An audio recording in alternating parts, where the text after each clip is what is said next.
Bonjour, la vidéo d'aujourd'hui est pour montrer comment utiliser l'espace collaboratif du bloc-notes de la classe sur Teams. C'est sûr que pour créer un document collaboratif, plusieurs possibilités peuvent s'offrir à nous, soit sur Word, sur Microsoft SharePoint ou bien Google Doc dans la suite Google. Mais pour rester sur Teams et pour concentrer tout son travail sur la même interface, on peut opter pour le bloc-notes de la classe.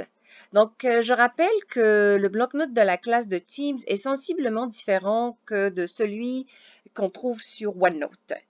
Celui de Teams, il vient avec la liste de tous les élèves que nous avons inscrits dans notre groupe. Ici, j'ai inscrit mon niveau 7, j'ai 18 élèves et tous les élèves, ils sont là avec leur espace personnel où ils peuvent déposer des documents, ils peuvent mettre des travaux que je pourrais corriger, ils pourraient mettre des notes de cours, etc.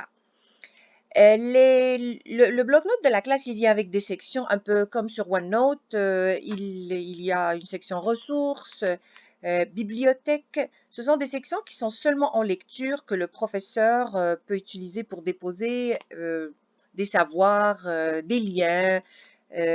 Plusieurs sections peuvent servir à nos leçons. Mais l'espace collaboratif, c'est quelque chose où tous les étudiants peuvent intervenir.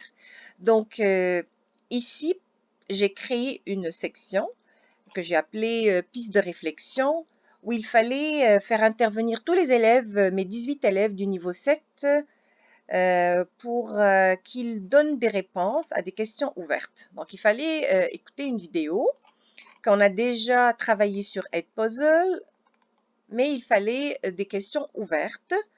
Alors ici, j'ai demandé à mes élèves de s'identifier avec une couleur, de mettre leur nom. Quoique, si on va dans la section affichage, on peut avoir qui a écrit quoi, c'est qui les élèves qui ont intervenu.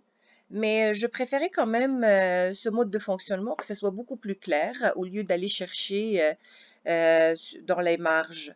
Donc, cet espace-là est pour tous les élèves, ils peuvent le consulter, tout le monde peut lire la réponse de tout le monde peut intervenir.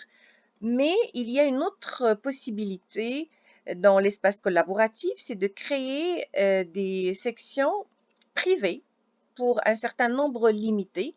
Par exemple, ici, je pourrais aller créer un groupe 1 avec 4 élèves seulement. Et c'est seulement ces 4 élèves-là qui peuvent intervenir.